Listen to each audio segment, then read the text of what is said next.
Hello and welcome back once again to Steven Sir Makes It Easy, where me, Steven Sir, tries to make your life a little bit more simpler with concepts concerning accountancy and finance. Before I get started with the task for the day, very quickly a few reminders. You can connect with us on our Facebook page, our Instagram ID, as well as the Twitter handle. And the most important one is the Telegram channel given above. If you have not installed Telegram on your mobile phone and you are a subscriber of the channel, it's my request, please get connected to the Telegram channel above, join it, so that this particular Telegram channel is used for official communication to inform you, to update you about the lectures that will be premiered the next day, as well as the most important thing, the PDF of the question and answer, whatever is coached and tutored on this particular platform will be shared at the end of that particular chapter, so that you can download it and use it for your future reference basis. Also, if you do intend to purchase the textbook from which the necessary questions are explained during the various lectures, the purchase link is provided in the description of every lecture. And most importantly, if you have missed out the past tense, that is the last lecture, there is an I button given above. Please click it, watch that particular lecture, and then you can come here. Very importantly, at the end is, if you have not subscribed to our YouTube channel, please do make that a task for the day and subscribe to our channel, and together with that also press the bell icon so that Mr. YouTube notifies you about lectures which are uploaded on this particular platform. That's as far as the reminders are concerned. Let me get started with today's lecture. So we meet once again and I continue all my efforts as I can for you to explain concepts of accounts for not-for-profit organization. पिछले कुछ lectures से हमारा जो ध्यान है, हमारा जो focus है, स्पॉटलाइट जो हमारा है वो है सब्सक्रिप्शन पर. सब्सक्रिप्शन को इनकम एंड एक्सपेंडिचर में हमको कैसे लिखना है, उसमें क्या प्लस होता है, क्या माइनस होता है, और वही सब्सक्रिप्शन एक लेजर में हम कैसे सीख सकते हैं. I am not explaining everything once again today for the simple reason, if I am not wrong, the last 4-5 lectures I have only, in all possible permutations and combinations, explain to you different problems which are from the textbook of the funda of subscription. आज का जो हमारा question है थोड़ा अलग है, simple है but थोड़ा अलग है. कैसे? फर्स्ट लाइन में अगर आप ध्यान दो, subscription received by the health club, तो अगर आप सॉल्व कर रहे हो आप फर्स्ट लाइन में लिख सकते हो, in the books of a health club. Very important, during the year 2015, it is not 15-16, it is only 2015. Current year is 2015. इसके लिए current year is 2015, next year is 2016, the last year was 2014.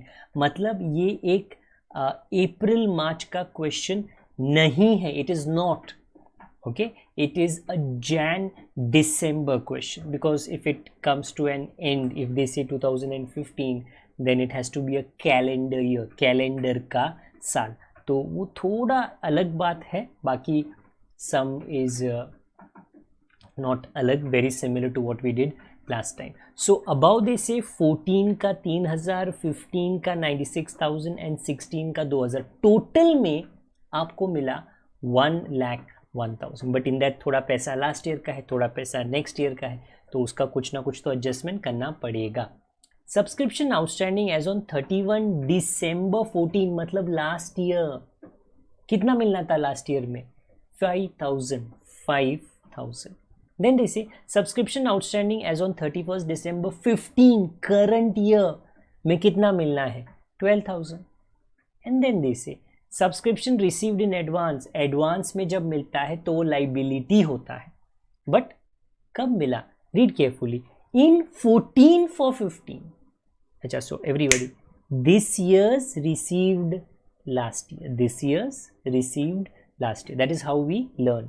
T question, calculate the amount of subscription, obviously ना वो हमारा काम है, to be shown on the income side of income and expenditure. Yes, that's exactly what we are doing. So the entire story above is subscription का ये, subscription का वो, subscription का ऐसा, सब्सक्रिप्शन का कैसा.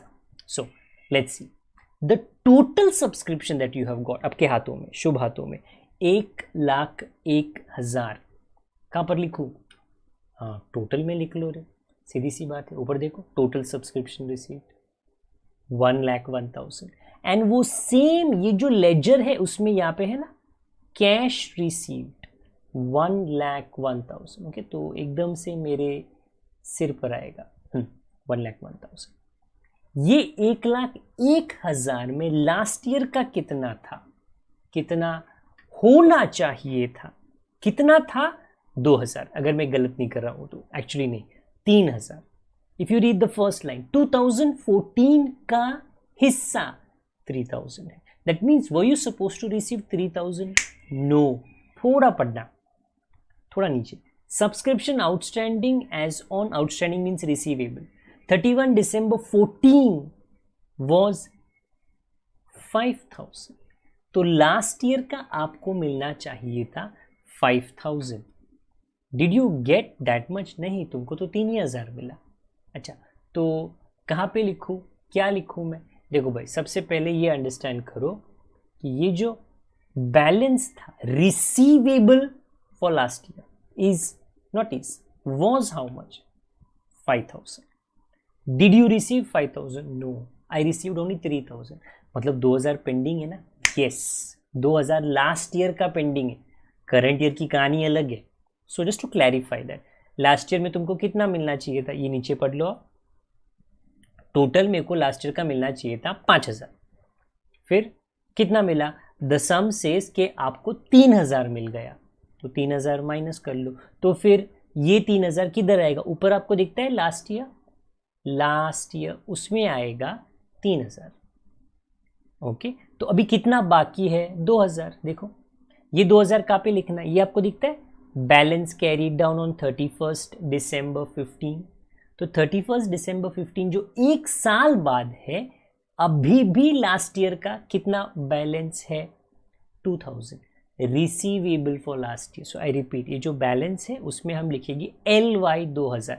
ये कंप्लीट नहीं हुआ. वी आर जस्ट सेइंग के at the end of the current year of last year we still have not got 2,000. Okay, this is all the kahani of last year, that the total receivable was 5,000, received was 3,000, receivable still now is 2,000.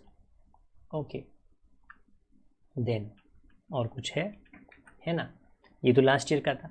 Next year का कितना मिलना है? 2,000. देखो ना ऊपर 2016 का दिया है, तो नेक्स्ट ईयर का आपको 2,000 मिलना चाहिए. तो वो जो आपको ऊपर लाइन दिखता है नेक्स्ट ईयर, वो नेक्स्ट ईयर में लिखो 2,000.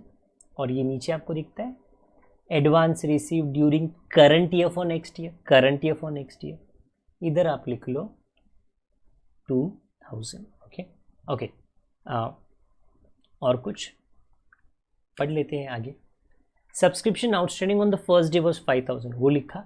सब्सक्रिप्शन आउटस्टैंडिंग ऑन 31 December 15, मतलब करंट ईयर कितना है? 12,000. Be very careful, be very careful. थोड़ा ट्रिकी है, थोड़ा ओके गूगली है.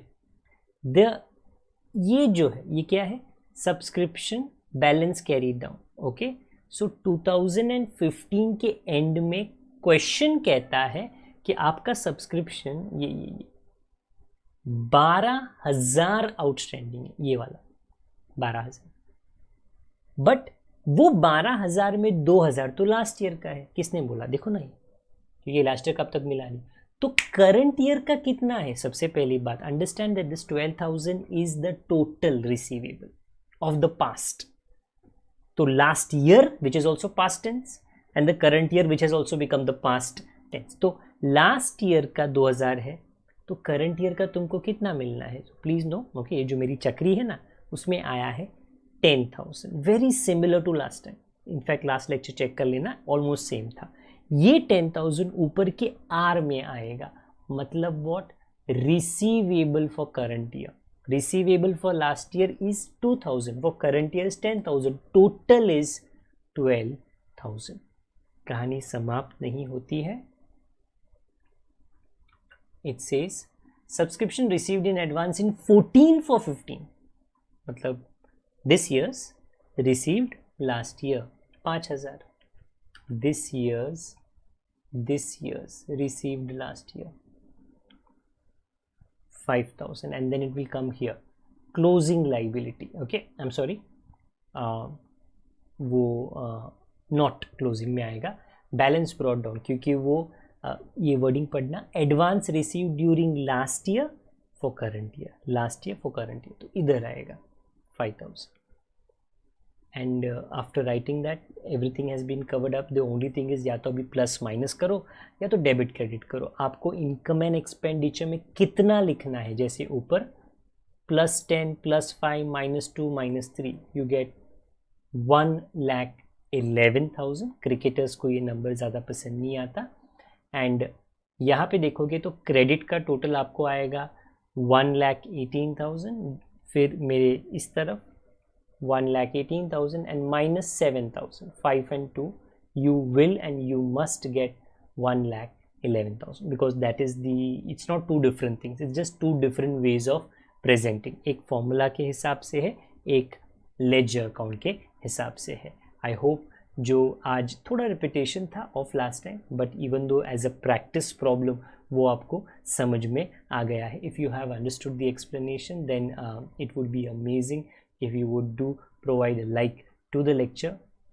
ये हमारी तरफ अंगूठा नहीं है, ये लाइक का बटन है. ये YouTube पे बड़े मायने रखता है, like as well as dislikes. Okay, if there is something that you disliked, if I was a little bit quick anywhere, आप मेरे को बता सकते हो. there is a reason अगर मैं थोड़ा फास्ट था, क्योंकि मैंने पिछले लेक्चर्स में जो ये टाइप का सम है वो ऑलमोस्ट मैंने कवर अप करा दिया था, इसलिए मे बी मैं थोड़ा फास्ट गया हूँ. अगर आपने सब्सक्राइब नहीं किया है तो प्लीज़ कर लीजिए. अगर आपने बेल आइकन नहीं दबाया है, बेल आइकन दबा दीजिए. एंड जैसे मैं हमेशा कहता हूँ कि प्लीज़ ये जो लेक्चर्स चल रहे हैं ये अपने दोस्तों के साथ, अपने सहपाठियों के साथ, अपने दूर दराज के इलाकों में रहने वाले CBSE बोर्ड के रिश्तेदारों के साथ में भी साझा करें, मतलब शेयर करें. ओके, ऊपर वाला डेफिनेटली आपको आशीष देगा. Till the time we meet again, अगर कोई डाउट्स रहेंगे तो कमेंट बॉक्स का इस्तेमाल करने से हिचकिचाना नहीं. ओके, जो भी उसमें कमेंट आता है भला बुरा वो हम देखेंगे, और अगर हमारे इम्प्रूवमेंट के लिए कहा जा रहा है वो इम्प्रूवमेंट को लाने की पूरी कोशिश हम करेंगे. Okay, so till the time we meet again, please take care of yourself. अपने बड़ों का, अपने छोटों का, अपने परिवार वालों का, सभी का ख्याल रखना. जल्द ही मिलेगी इस वाले के कंटिन्यूएशन के स्टार्ट में. Good day to all of you, god bless, bye for now.